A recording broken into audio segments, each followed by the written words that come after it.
তারপর রাসূলুল্লাহ সাল্লাল্লাহু আলাইহি সাল্লামের সামনেই সে মৃত্যুর কোলে ঢলে পড়ল।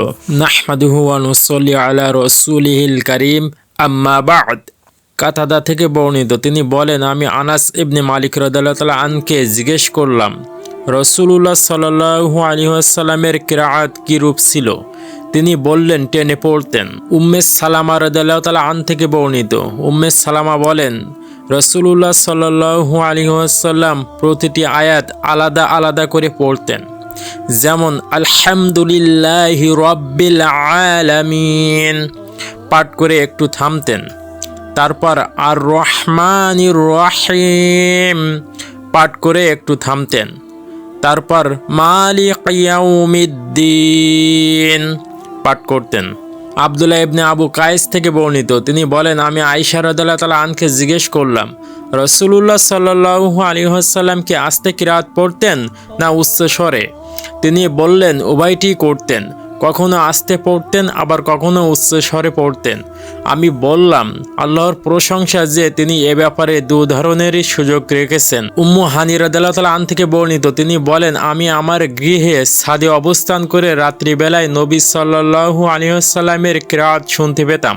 আব্দুল্লাহ ইবনে মুগাফফাল রাদিয়াল্লাহু তাআলা আন থেকে বর্ণিত, তিনি বলেন, মক্কা বিজয়ের দিন আমি রাসূলুল্লাহ সাল্লাল্লাহু আলাইহি ওয়াসাল্লামকে উষ্টের উপর বসা অবস্থায় পড়তে শুনেছি, ইন্না ফাতাহনা লাকা ফাতহাম মুবিনা লিয়াগফিরা লাকাল্লাহু মা তাকদ্দামা মিন যামবিকা ওয়া মা তাআখার। অর্থাৎ, নিশ্চয় আমি আপনার জন্য এমন একটা ফয়সালা করে দিয়েছি যা সুস্পষ্ট, যাতে আল্লাহ আপনার অতীত ও ভবিষ্যৎ ত্রুটিসমূহ মার্জনা করে দেন এবং আপনার প্রতি তার নিয়ামত পূর্ণ করেন।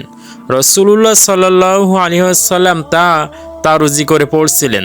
মুয়াবিয়া ইবনে কুররা বলেন, আমি যদি আমার কাছে লোক জড়ো হওয়ার আশঙ্কা না করতাম, তাহলে আমি সেরূপ স্বরে তোমাদেরকে শোনাতাম। বর্ণনাকারী আস-সাউতি কিংবা আল্লাহনি শব্দ ব্যবহার করেছেন। কাতাদা থেকে বর্ণিত, তিনি বলেন, আল্লাহ তাআলা প্রত্যেক নবীকেই সুন্দর চেহারা ও সুন্দর কণ্ঠস্বর দিয়ে প্রেরণ করেছেন। তোমাদের নবী মুহাম্মদ সাল্লাল্লাহু আলাইহি ওয়াসাল্লামও সুন্দর চেহারা ও সুন্দর স্বরের অধিকারী ছিলেন, তবে তিনি গানের সুরে তেলাওয়াত করতেন না। ইবনে আব্বাস রাদিয়াল্লাহু তাআলা আন থেকে বর্ণিত, তিনি বলেন, রাসূলুল্লাহ সাল্লাল্লাহু আলাইহি ওয়াসাল্লামের কিরাআত এমন হতো যে তিনি যখন তার ঘরে বসে পড়তেন তখন বারান্দা থেকে তা শোনা যেত।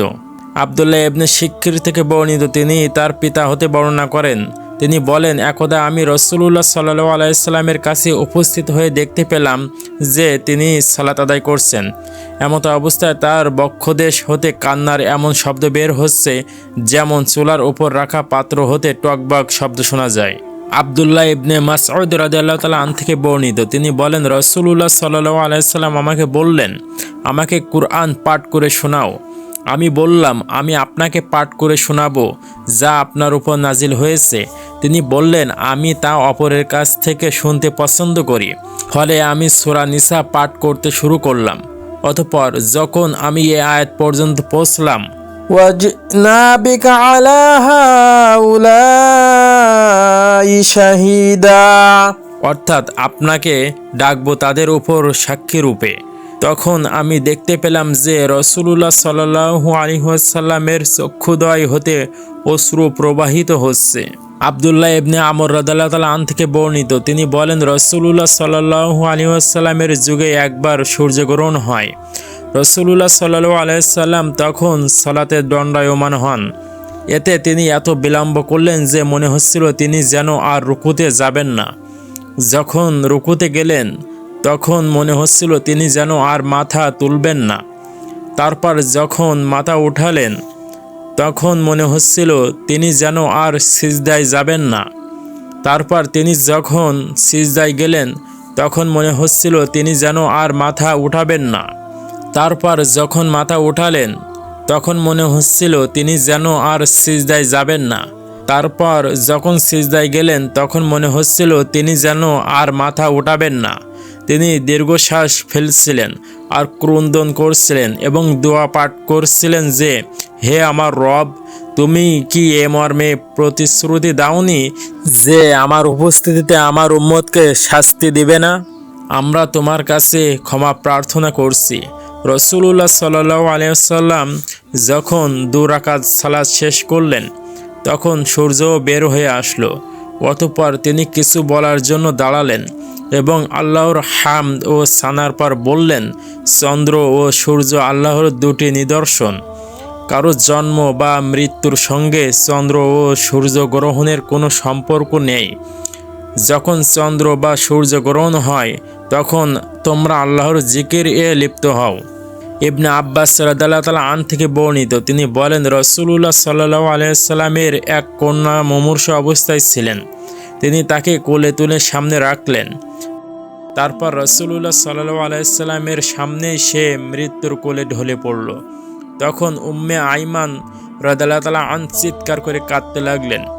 রাসূলুল্লাহ সাল্লাল্লাহু আলাইহি ওয়াসাল্লাম তাকে বললেন, আল্লাহর রাসূলের সামনেই তুমি ক্রন্দন করছো?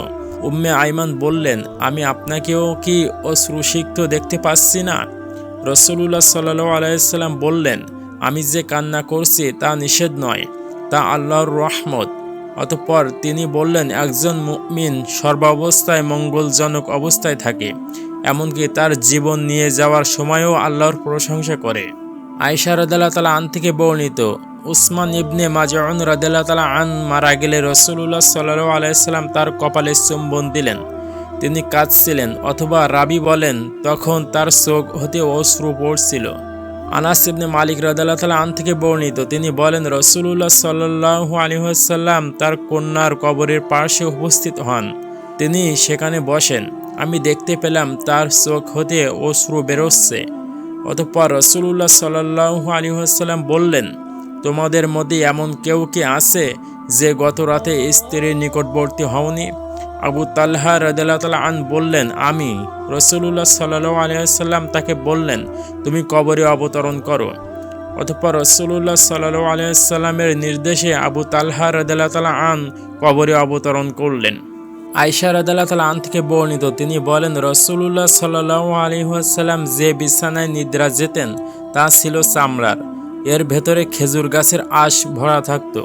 উমর ইবনে খাত্তাব রাদিয়াল্লাহু তাআলা আন থেকে বর্ণিত, রাসূলুল্লাহ সাল্লাল্লাহু আলাইহি ওয়াসাল্লাম বলেন, তোমরা আমার সম্পর্কে বাড়াবাড়ি করো না, যেমন খ্রিস্টানরা ঈসা ইবনে মারইয়াম সম্পর্কে বাড়াবাড়ি করে থাকে। আমি আল্লাহর বান্দা, তাই আমাকে আল্লাহর বান্দা ও তার রাসূলই বলো। আনাস ইবনে মালিক রাদিয়াল্লাহু তাআলা আন থেকে বর্ণিত, তিনি বলেন, নবী সাল্লাল্লাহু আলাইহি ওয়াসাল্লামকে জবের রুটি এবং কয়েকদিনের পুরনো চর্বির তরকারি খাওয়ার দাওয়াত করলেও তা গ্রহণ করতেন। রাসূলুল্লাহ সাল্লাল্লাহু আলাইহি ওয়াসাল্লামের একটি বর্ম এক ইহুদির নিকট বন্ধক ছিল। শেষ জীবন পর্যন্ত তা ছাড়ানোর মতো পয়সা তার হাতে ছিল না। আনাস ইবনে মালিক রাদিয়াল্লাহু তাআলা আন থেকে বর্ণিত, তিনি বলেন, রাসূলুল্লাহ সাল্লাল্লাহু আলাইহি ওয়াসাল্লাম একটি পুরনো আসনে বসে হজ পালন করেন। তার আসনের উপর একটি কাপড় ছিল যার মূল্য 4 দিরহামও ছিল না। অতঃপর তিনি বললেন, হে আল্লাহ, তুমি এ হজকে লৌকিকতা ও প্রচার বিলাস হতে মুক্ত করো।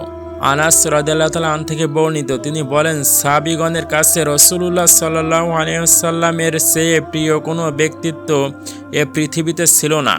তা সত্ত্বেও তারা রাসূলুল্লাহ সাল্লাল্লাহু আলাইহি ওয়াসাল্লামকে দেখে দাঁড়াতেন না, কারণ তারা জানতেন যে তাকে দেখে দাঁড়ানোটা তিনি পছন্দ করতেন না।